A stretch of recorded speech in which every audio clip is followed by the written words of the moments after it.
among the earliest converts, Zubayr bin Awam, him and Uthman ibn Affan, immediately upon becoming Muslim, both of them actually are tortured by their uncles. His father has a thriving trade that Khalid ibn Sa'id is a part of, so he has, in our modern language, upward mobility. His father ends up beating up Khalid ibn Sa'id and doesn't just kick him out of the business, but he kicks him out of the home. And Khalid ibn Sa'id becomes homeless, because it's in a lot of secondary sources on the Sirah. And so they'll tell them the story of the dream. And so the child, you're being very unfair to the child, because you're teaching the child that the way Allah communicates to save you is through a dream. And then the child will always wait for that dream that's going to tell him God cares. If the dream never comes, the child feels betrayed by God. What you should teach him is that Khalid ibn Sa'id, Afif al-Kindi, like so many, the principle is what captivated them.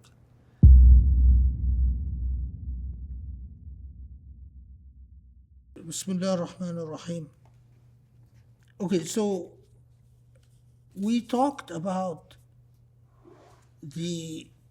some examples of the earliest conversions, like Abu Dharr al-Ghafari, for instance. But take, for instance,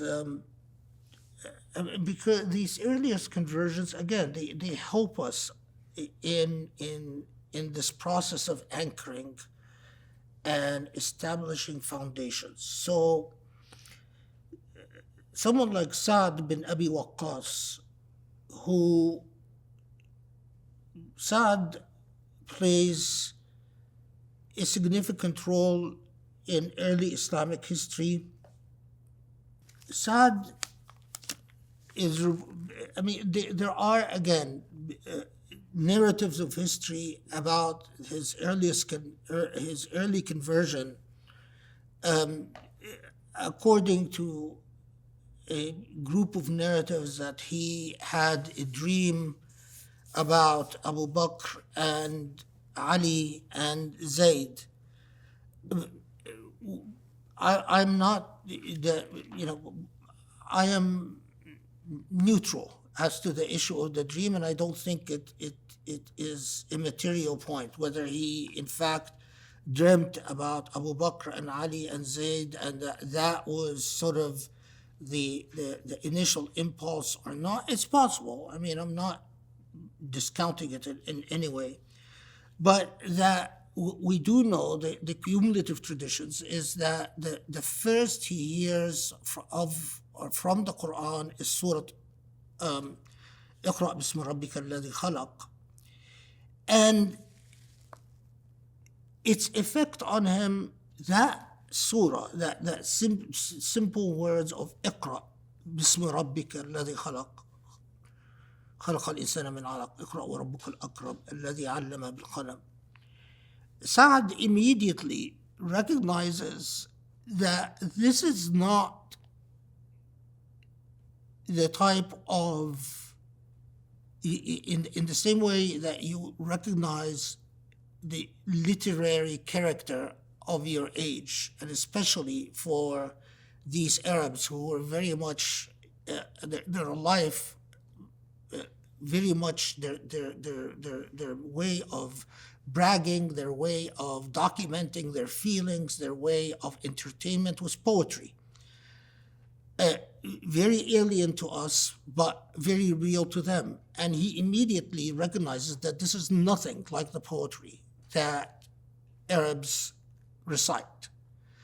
And the impact on Sa'd is so much so that he goes and he reportedly has a conversation with Abu Bakr, and after that conversation he converts, and when his mother finds out that he became Muslim, and his mother is livid that he converted to Islam, and his response to his mother is very interesting. And again, these are very informative. So he tells his mother, when she, of course, confronts him with the basic question of why? Why are you following Muhammad? And he says, first, that because I know him to be a truthful person, right? So this is in terms of narratives and how they impact. They remind us of the critical significance that a Muslim be truthful. That is how you turn the Sirah into a value system and everything. Islam would not have been anything but for that moral quality in the Prophet ﷺ, that he was known in his circles as a truthful human being. So, first, that I know him to be a truthful person. But then his second comment, which is for me even more, where he says, إنه دين حسن يدعو إلى التراحم والتواد. That this is a moral message.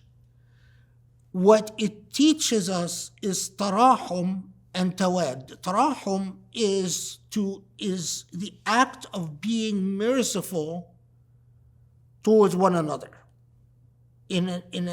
Tarahum is a continuing act of displaying mercy towards one another. And tawad is the act of being a good companion to one another. So the way he explains it to his mother, what is the most impactful thing upon him? What is the most impactful lesson that he takes away after hearing the Quran and after his conversation with Abu Bakr and after meeting with the Prophet and his decision to become Muslim, is that he tells his mother, this is a religion different than in our way of life. How is it different? Well, one, our way of life is full of people who are pretending, lying, putting on pretenses. This is a way of life that does away with all of that. It's just truthful.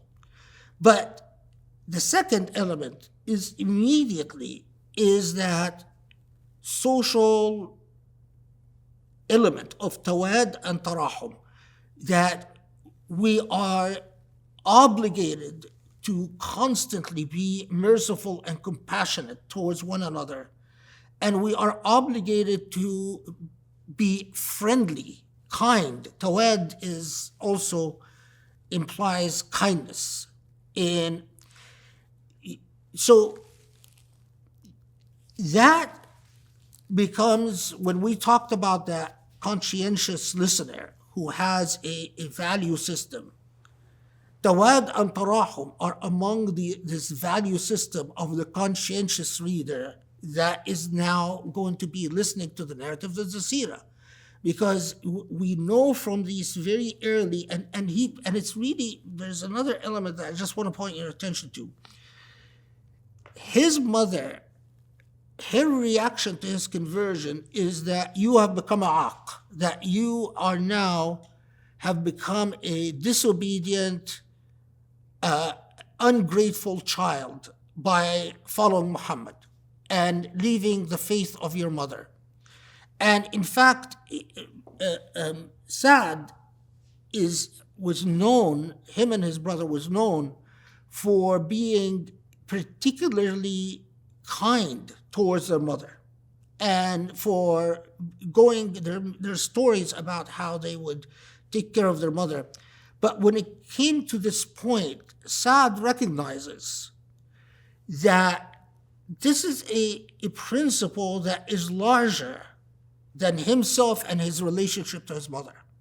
And so his mother even told him, that I will stop eating unless you leave this religion. And in fact, she does. She does go on a hunger strike.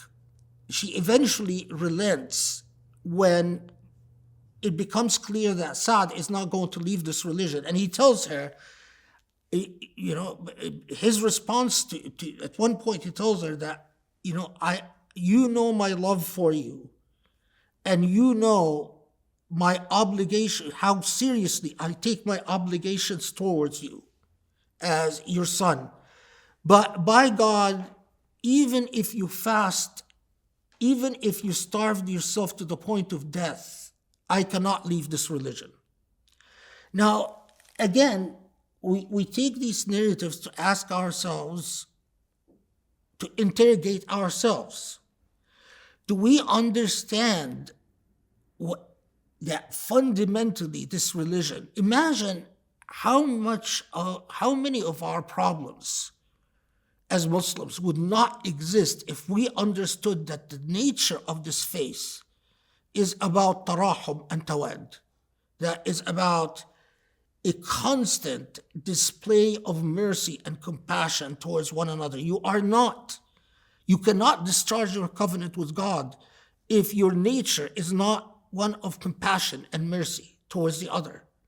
And you cannot discharge your covenant with God if your nature is not one of tawad, that you are concerned about the other, that you are not just simply worried about yourself.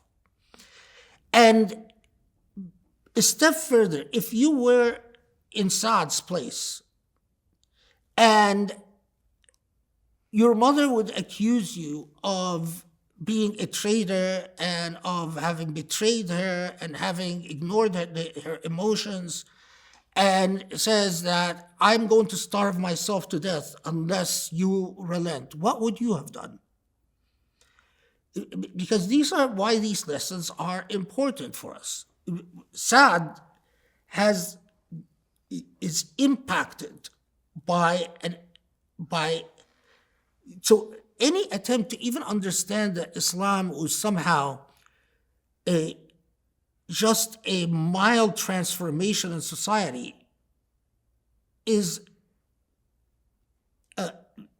are challenged by narratives like this that told us that those people, the early converts, what they experienced was a thorough transformation as to the whole attitude towards life. Shortly after Saad, has the turmoil with his mother, but there's another event that is worth mentioning with Saad ibn Abi Waqqas. He and a few of his friends were praying close to Safa al-Marwa. It was near, and it was clear that they were trying to avoid praying in the full sight of Mecca. So the message is not completely secret, but there is an avoidance of confrontation. And people from Mecca noticed them. And reportedly, Abu Jahl, once he is told that there are people that are followers of Muhammad doing sujood in this area, he charges force towards these fellows and starts insulting them and assaulting them. First, it's a wave, and then he starts assaulting them. And Saad responds by picking up a piece of bone and hitting Abu Jahl with it, injuring him. And they say that this was the first blood that was shed in Islam. From this confrontation. So from the very get-go, it is clear that Mecca, the alarm bells was going off among the elite in Mecca, that this was not simply about, like the Ahnaf, like we said before, that the Ahnaf worshipped God. And if these were an extension of what the Ahnaf did, simply people who worshipped God and rejected idol worship, I don't think Mecca would have had a problem, because the Ahnaf lived amongst them for ages. And the Ahnaf rejected idol worship and worshipped God. But they understood, the Meccans knew that the followers of Muhammad were not just about worshipping God and rejecting idol worship, but precisely what we see in the reports we talked about earlier, and a report like this, that this is about to use the word, a revolution in a way of life, that it is a philosophy of life that is quite different. There are, among the early conversions where immediately Zubayr bin Awam, who among the earliest converts, him and Uthman ibn Affan, interesting, both of them are tortured immediately upon becoming Muslim. Uthman is, both of them actually are tortured by their uncles. In the case of Zubayr, his uncle tortured him by tying him up and putting him in a position where, and lighting fire, where the smoke would blow into his face constantly, so stinging his eyes and affecting his. So it's okay. So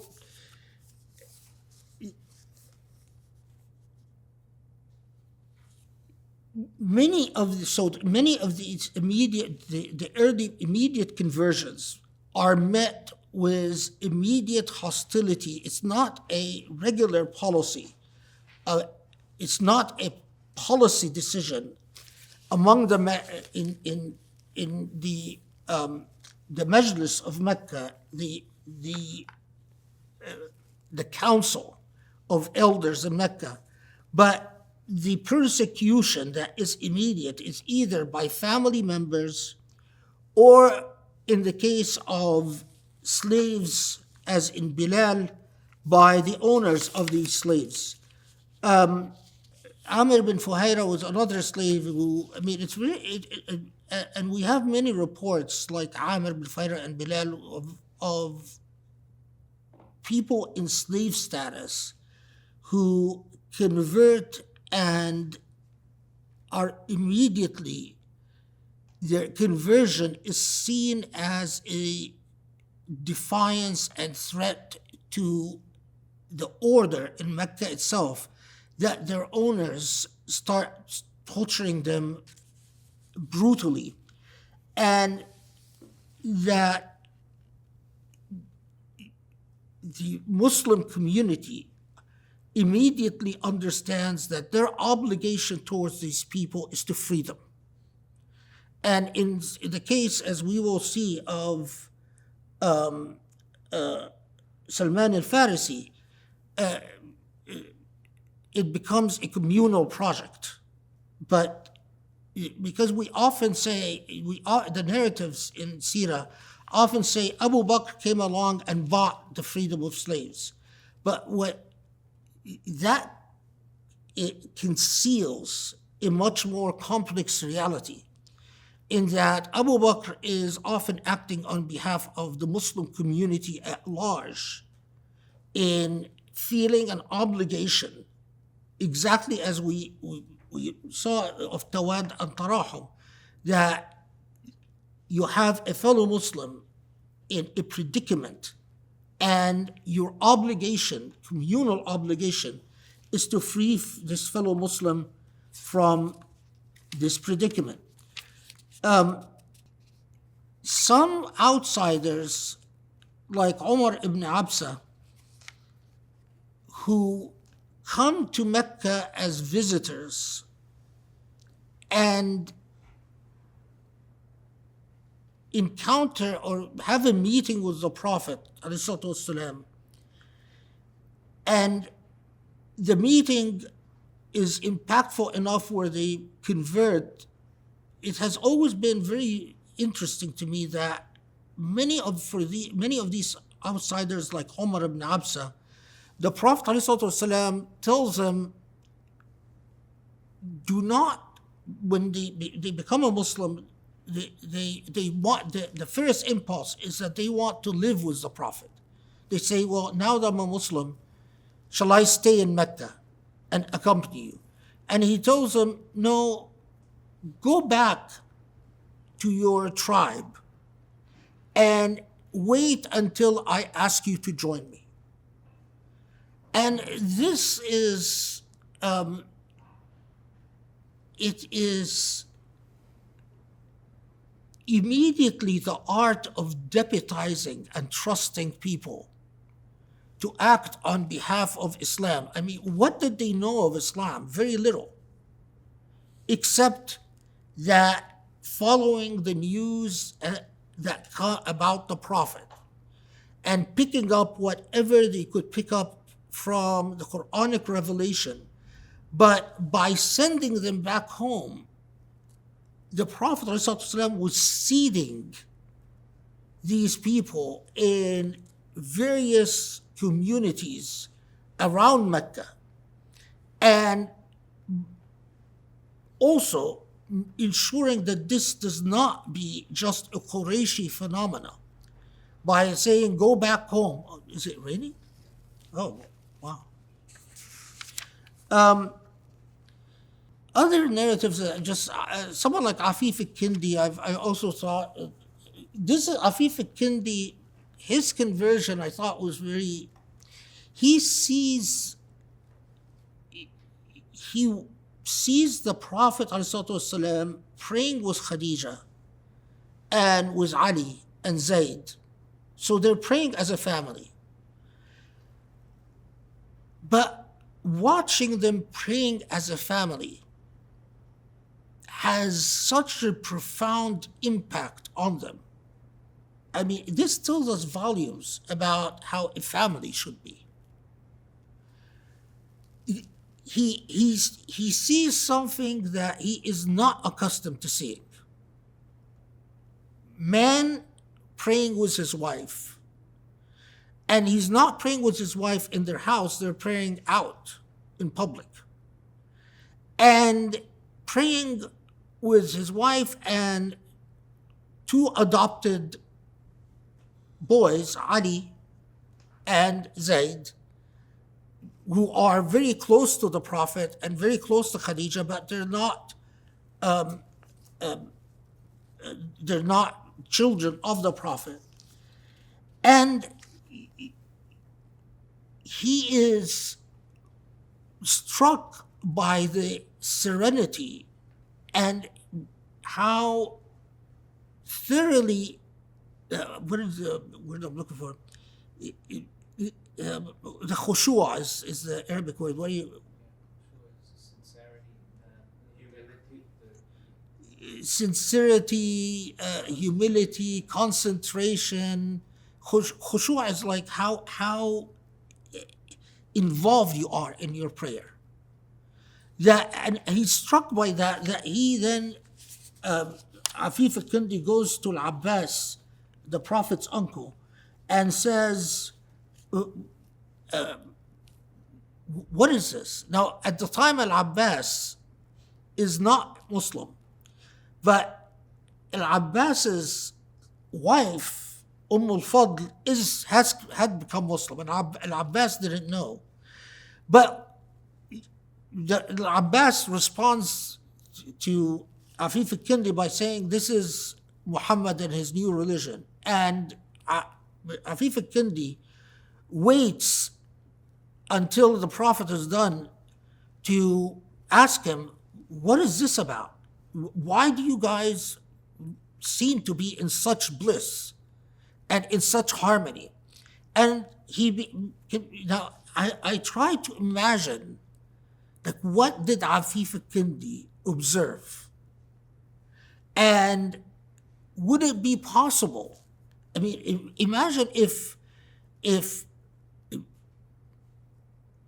we modeled for our children This is what your prophet did in his family. What do you do with yours?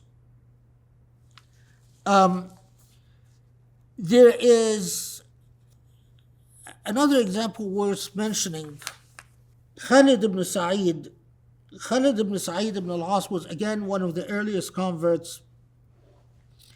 The thing about Khalid is that we find the same things where he describes this message as a message about makarim al-akhlaq, that when his father, Khalid's father, finds out that Khalid now has become a follower of Muhammad ﷺ,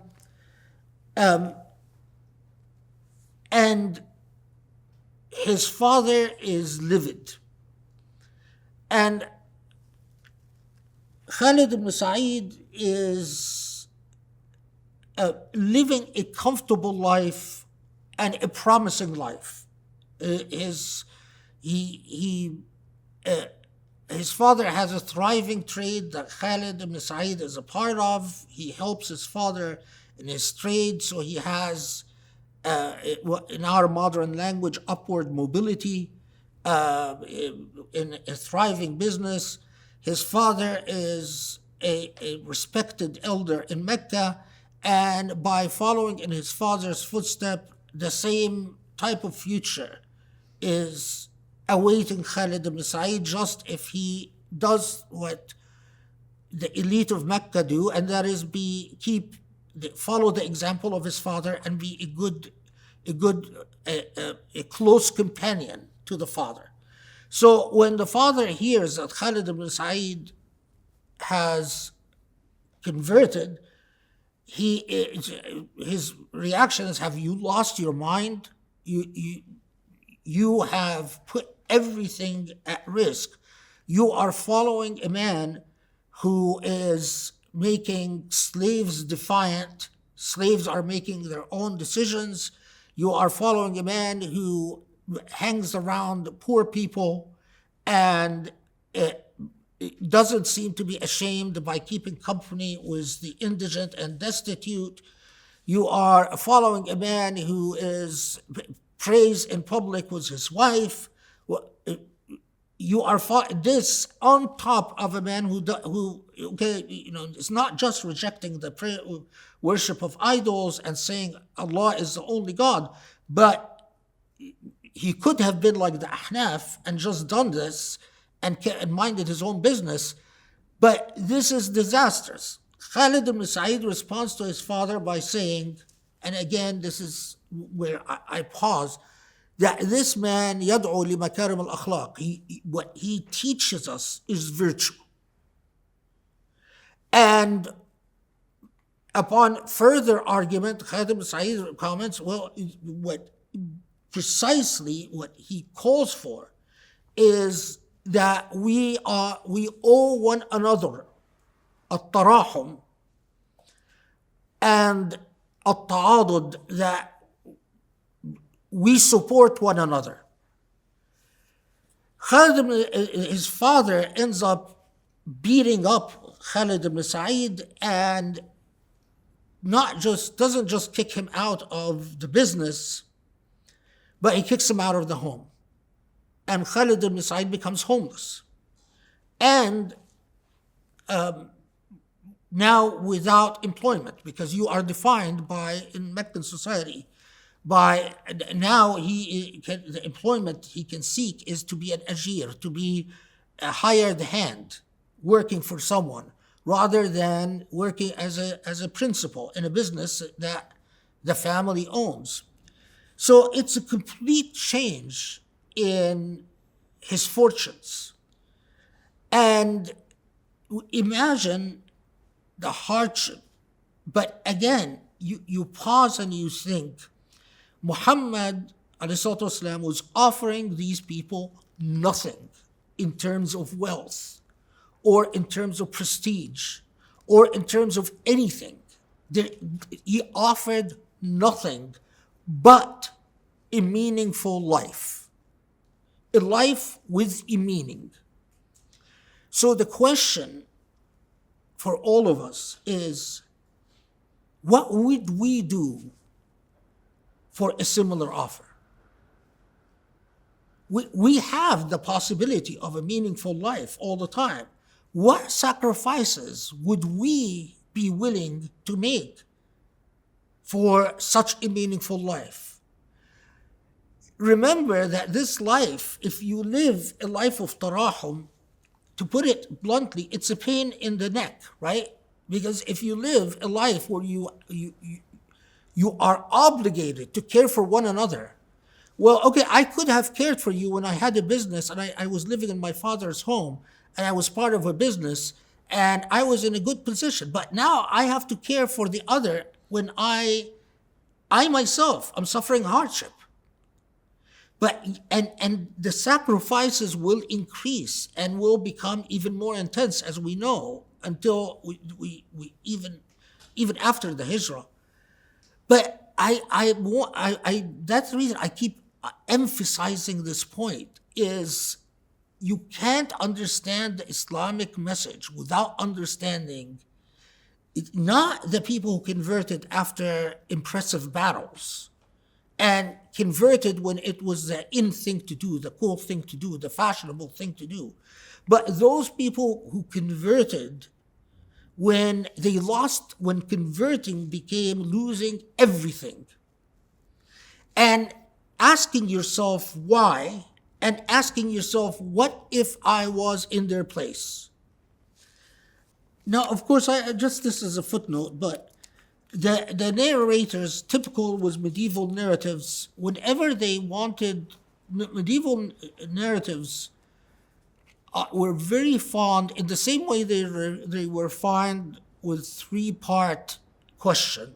So they would always, when they would tell a story, they would say that such and such said X once and then received a response, and then he repeated X again, and then repeated X again a third time, and then it's effective after the third time.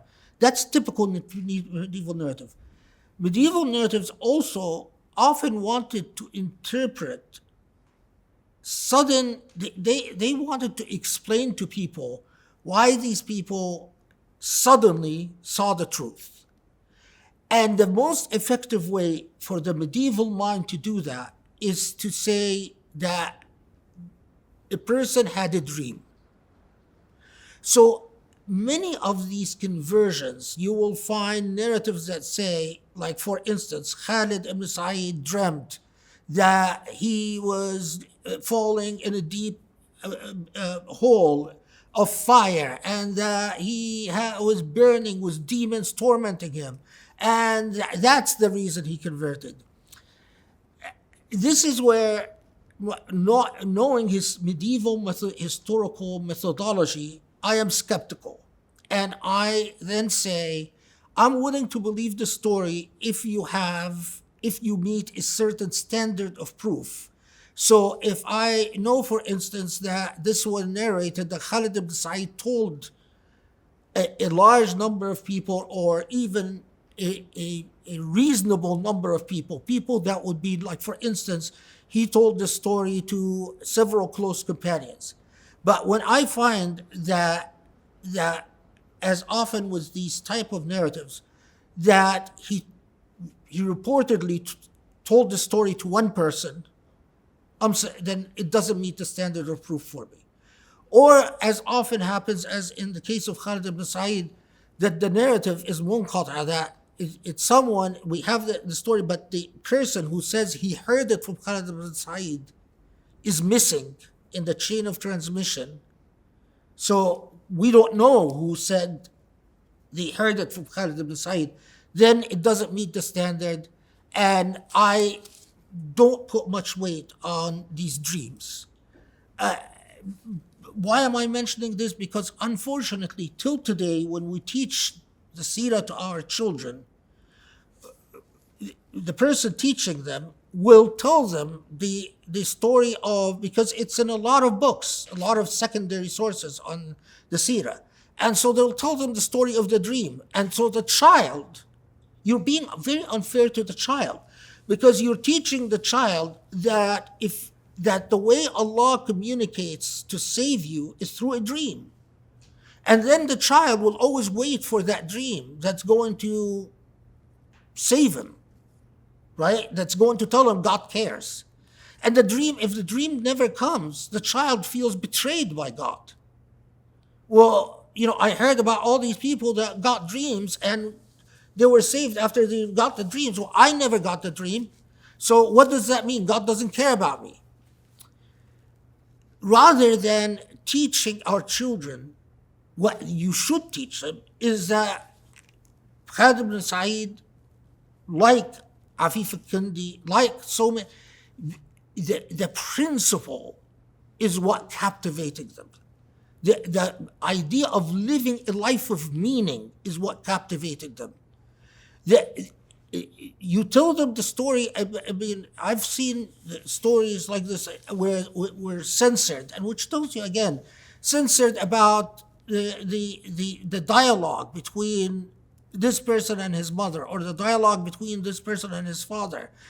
While this is the most important part of the narrative, because then you realize that the extent, there's a lesson in there that the more vested your interest, the harder it is for you to change. And that often the old guard are the least helpful in the attainment of principles and values. And that is why often you find the people demonstrating are students, for instance, right? As we saw with the events when it was Gaza. So the earliest revelation that the Prophet ﷺ, and as we saw, the first set of revelations, the Prophet is told, charged with an obligation to call for Tawheed,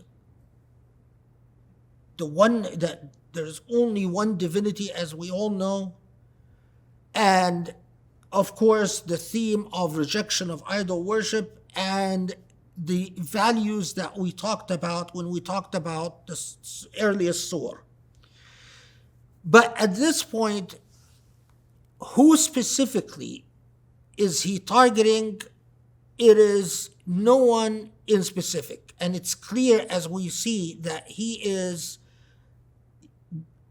doesn't target the nobility of Mecca, but he in fact pleads his mission or his message to whoever will listen. And often those most willing to listen depended on the moral character of the individual. And so there's a clear correlation between those people of high moral character and their interest in the message of this man. There is no specific charge to convey the message to either Quraysh specifically or to the family of the Prophet al-Talib specifically. And so as we said, Muslims are meeting in Dar al-Arqam, but those who are the first 30 converts of Islam are from a variety of tribes. And while of course there is like the Imam Ali, who is from al-Talib, or there are individuals from significant tribes. Overall, there is like a tapestry of mostly tribes that are not the powerful or influential tribes. And so, and this is part of what allows Muslims to avoid a policy of persecution an official policy of persecution in Mecca, because they know that you are not coming to the elite and confronting them with your message. You are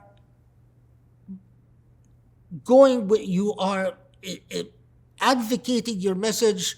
Often those who follow you are often outliers here and there. As often, by the way, and we talked about this when we talked about Surah Yasin, as often those who follow the moral message are social outliers. It is not often it is those who are quite often on the margins of society that are the most open to recognizing the ailments of society. But then comes the divine command, وَانذِرْ عَشِيرَتَكَ الْأَقْرَبِينَ. Now this is in Surah Al-Shu'ara. And in Surah Al-Shu'ara, which although I do believe this ayah in Surah Al-Shu'ara, this particular ayah was revealed in the probably in the third year of the da'wah. Surah Al-Shu'ara as a whole is revealed a bit later. It's a later revelation. But anyway, this is just a side note. So this verse, which ended up being a part of Surah Al-Shu'ara, in which Allah tells the Prophet, now it is time to confront your close ones, the very tribe and clan you are from, with this message. The Prophet immediately understood, ﷺ, the impact of this, that now this is a very hard stage in the da'wah. Why is it a hard stage? Because now there is no way around coming to the elite and telling them, here it is, and here it is, and here is why I am not like the Ahnaf, just simply saying, I don't want to worship the idols, leave me alone. And the evidence of the impact upon the Prophet ﷺ is that once he receives this order, it is reported that we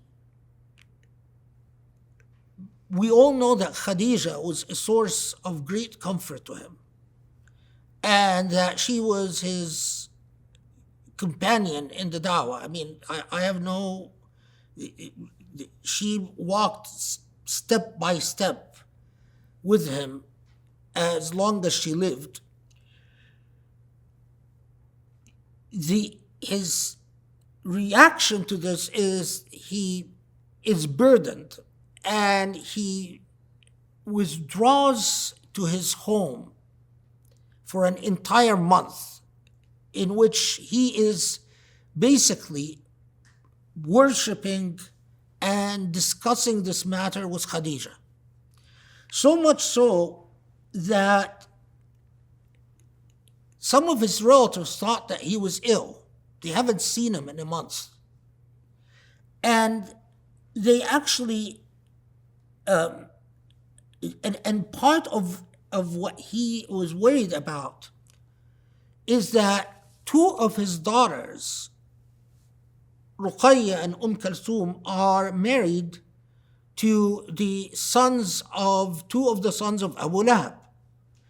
And he knows particularly Hind. Hind, Abu Lahab's wife, is a very jealous, woman, is the type of woman who's constantly burning with jealousy, and she's particularly jealous of Khadija.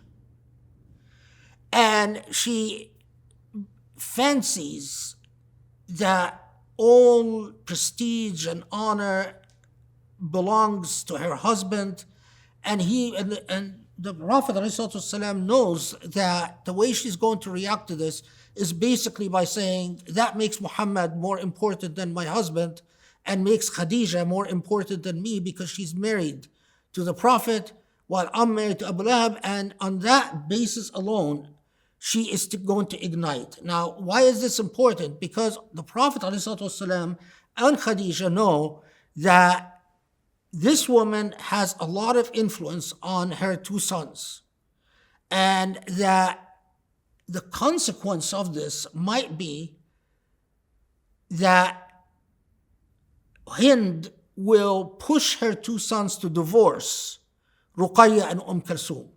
So the Prophet ﷺ realized that, not only am I now, is this a new stage where all my followers might become targeted because the elite now is being pushed to take a formal stance about us, but even at the personal level, this might mean the ruining of marital life for both my daughters.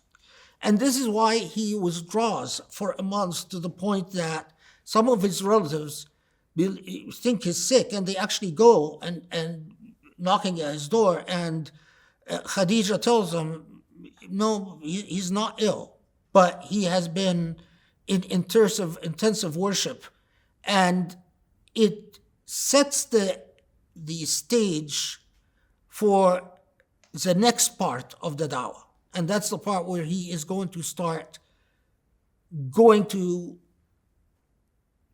his clan, which happens to be the elite of Mecca, and confronting them. And that will lead to an intensifying of the persecution, as we will see. Okay.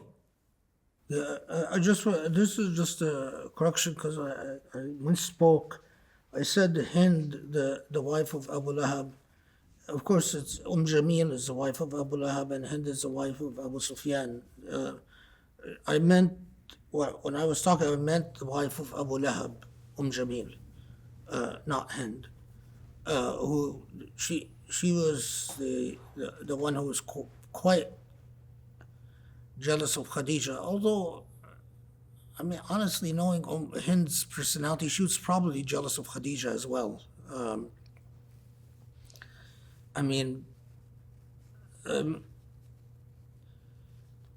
The thing that strikes me the most about Khadija's personality, other than her undying, unconditional love and support of the Prophet ﷺ, is how dignified she was.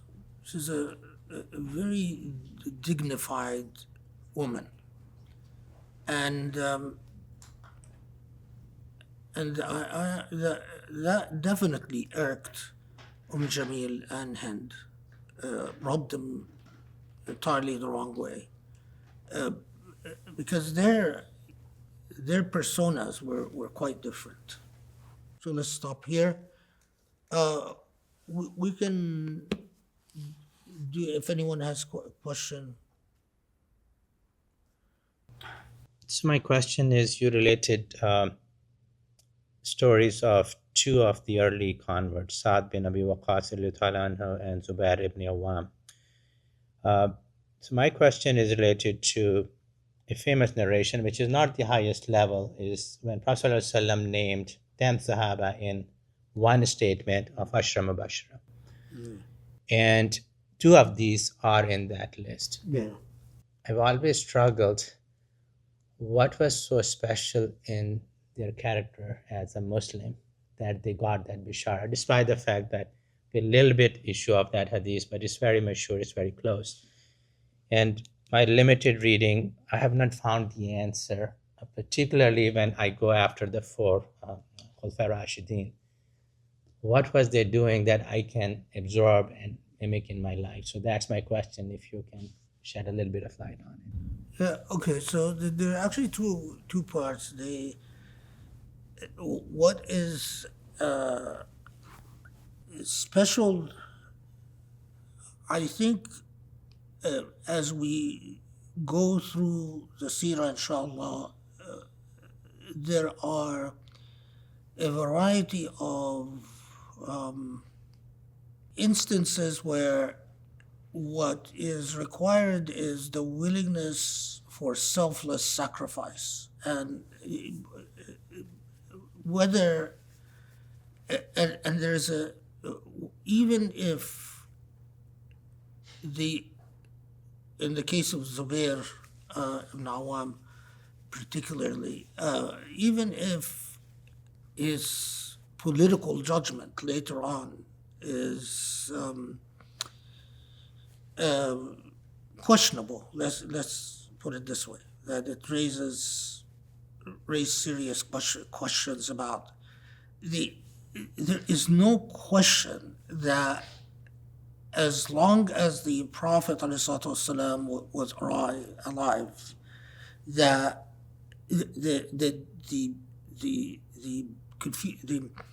I don't want to say deviation because it's not a deviation, but the issue becomes after the death of the Prophet. After he dies,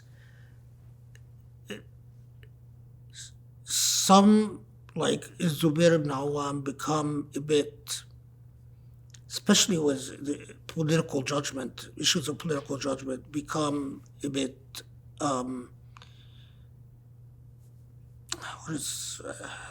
language is so, because I don't want to say undone or unhinged, but a bit problematic, I think is.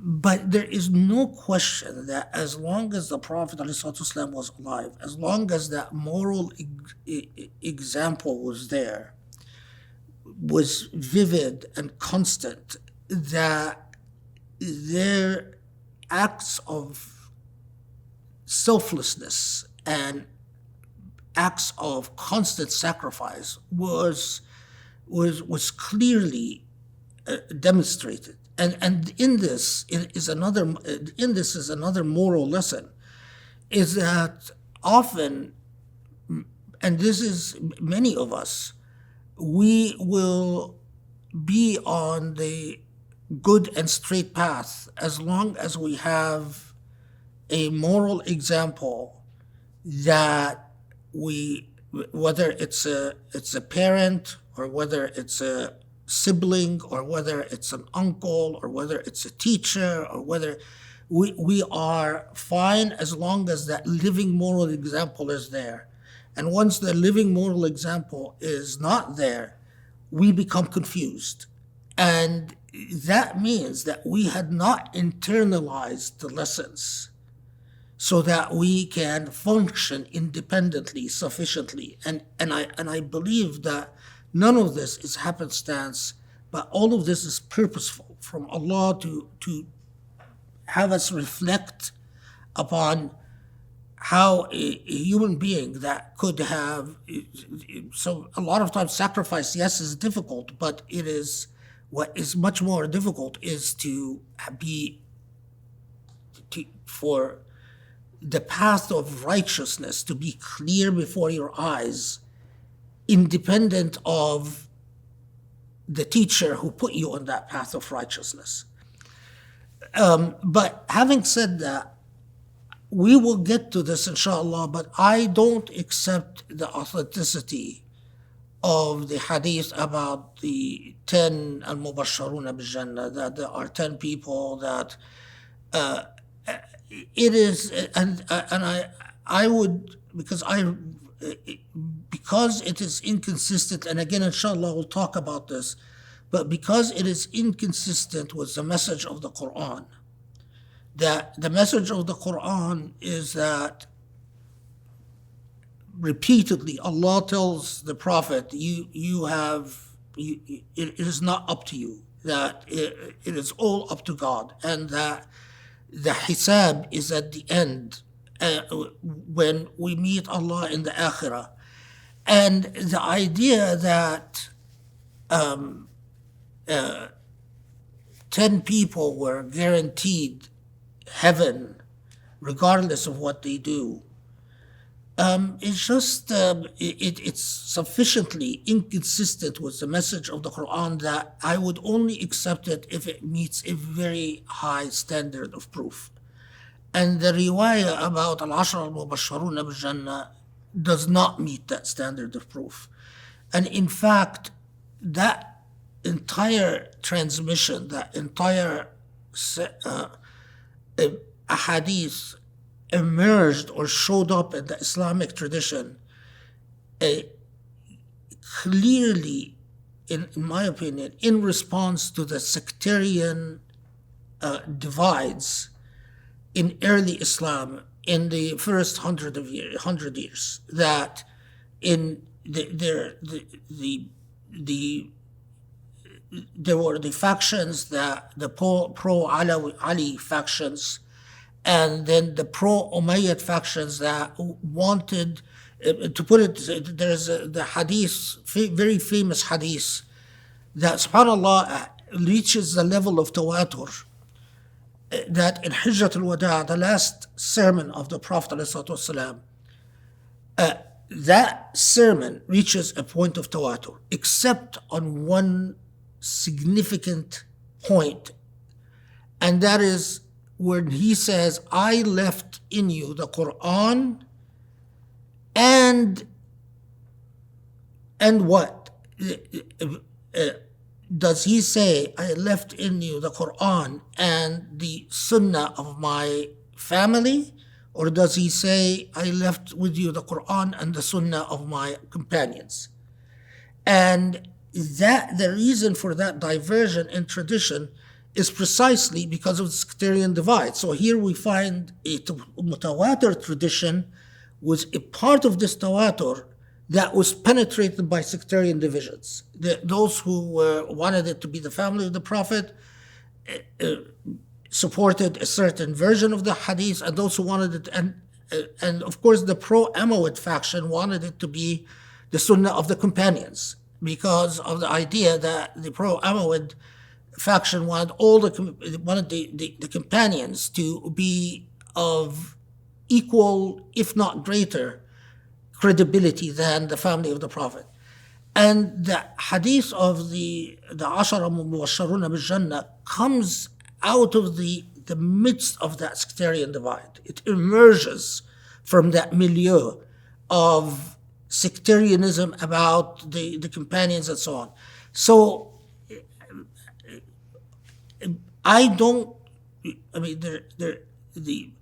the sacrifices of someone like a Zubayr ibn Awam or Talha, both Talha and Zubayr, are undeniable in the lifetime of the Prophet. And I don't doubt that they, even later, when we get into the sectarian issues, that they probably, in all honesty, believed that what they were doing is right. Their opinion was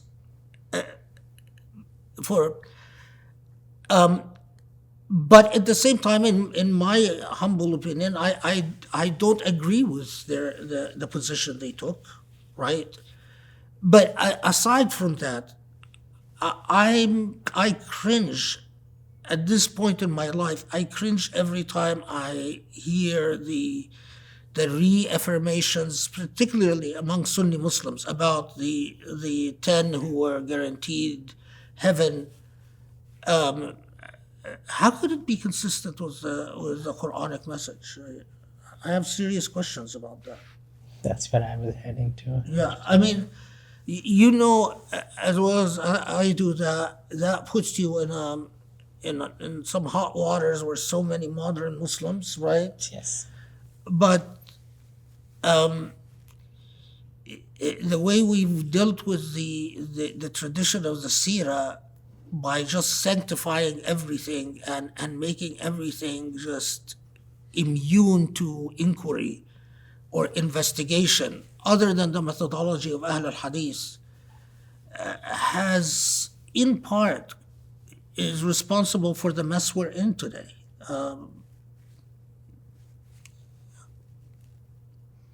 Shall we go to your question? So, mashallah, we appreciate your erudition, Sheikh. We really do. To get a summary of the first half of the dars, we're basically talking about an approach that requires what historians call temporal empathy, right? So, of the contemporary literature, both Arabic, English, or even the Orientalist literature in European languages, who exhibits this as a historian?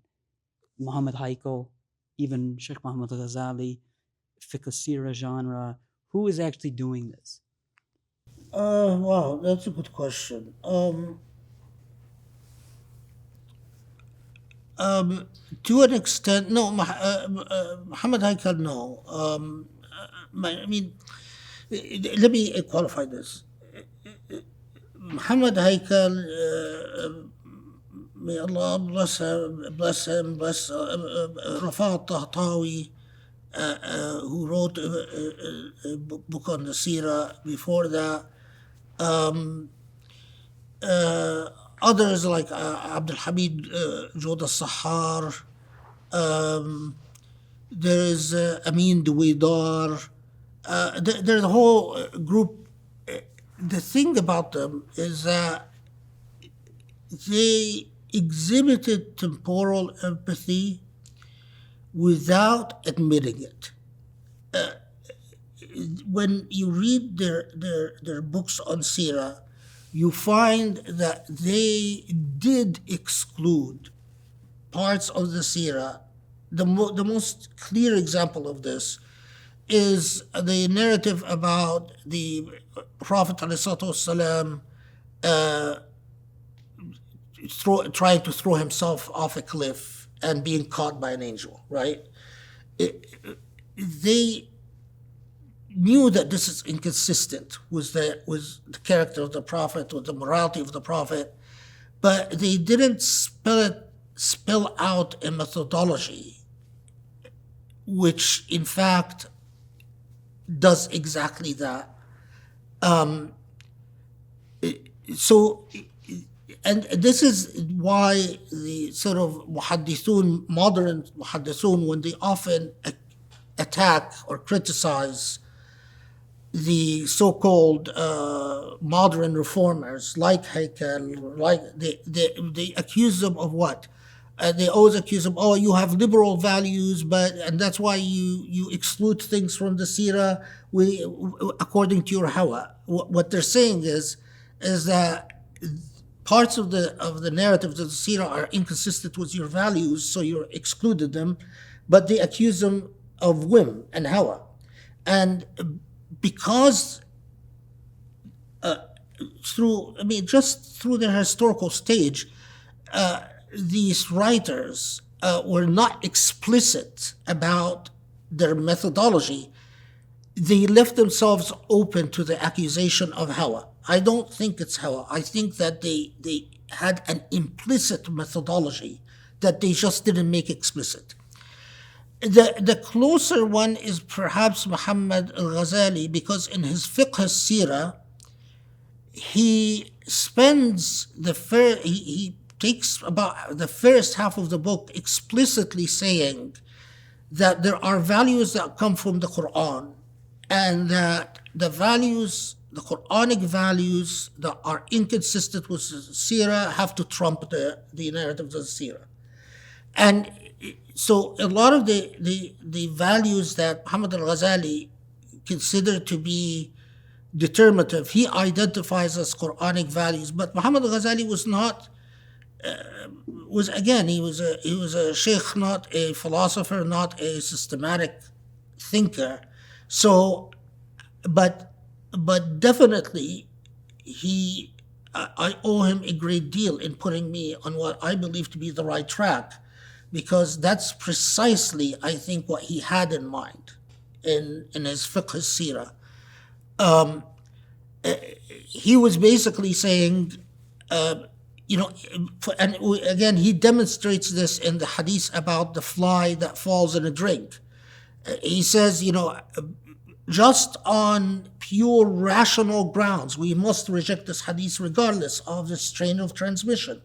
Because according to the hadith, that the disease is in one wing and the cure to the disease is on the other wing. And he says that that's scientifically wrong. And it's time we stop trying to BS our way and pretend that it's scientifically defensible. It's not scientifically defensible. So regardless of the chain of the transmission, I reject that. And he uses this as an example of how he would deal with the Sirah. And so he's clearly implying a methodology of rational grounds, and what defies logic cannot be accepted, and what defies Quranic principles cannot be accepted. I have heard, and I have to admit that I have not yet read, but inshallah, I'm trying to get his work. I heard that Taha Abdul Rahman spells out a methodology. I know this from what al-Hallaq wrote about Taha Abdul Rahman. Spells out a methodology that achieves this. But I haven't read Taha Abdul Rahman yet. But I hope to, inshallah. But I mean, regardless of what, I can't. Just what I've read about Taha Abdul Rahman. Any philosophically rigorous approach to the Sirah must contend with the elusiveness of history and must be honest about how it's going to negotiate the way that history will often give you a value and exactly the counter value in equally pressing narratives. And any rigorous philosophy of philosophical epistemology has to contend with the fact that there's always competing intentionalities behind any narrative of history. I mean, I was reading something about the bombing of London in World War II, and it is amazing. I mean, this wasn't even that long ago. And if you get away from what's taught to kids in school, the intentionalities between competing narratives about something as recent as the bombing of London and what happened in, I forgot the name of there was an area outside of London that was apparently completely obliterated or erased from the face of the earth. And I was reading an article about the arguments, the debates about what happened, why it happened, who's responsible, whether the British government was clearly at fault, not at fault. I mean, it's amazing. But that's the nature of I mean,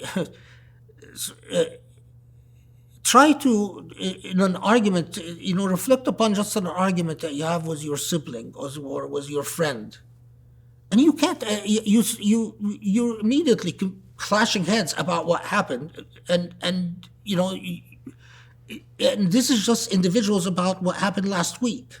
No, this happened. No, that happened. No, you said. No, you said, and if the only way that if you had a trier of fact, if you will, is a trier of fact who would consider, we call saying like credibility, true veracity. What we're talking about are values. I'm assessing your values. So, if your friend might actually have a better memory, but because your friend might be known as a lying charlatan, a trier of fact is duty bound not to believe the lying charlatan, even if they have a better memory. And that's the methodology of truth, or the way I understand it.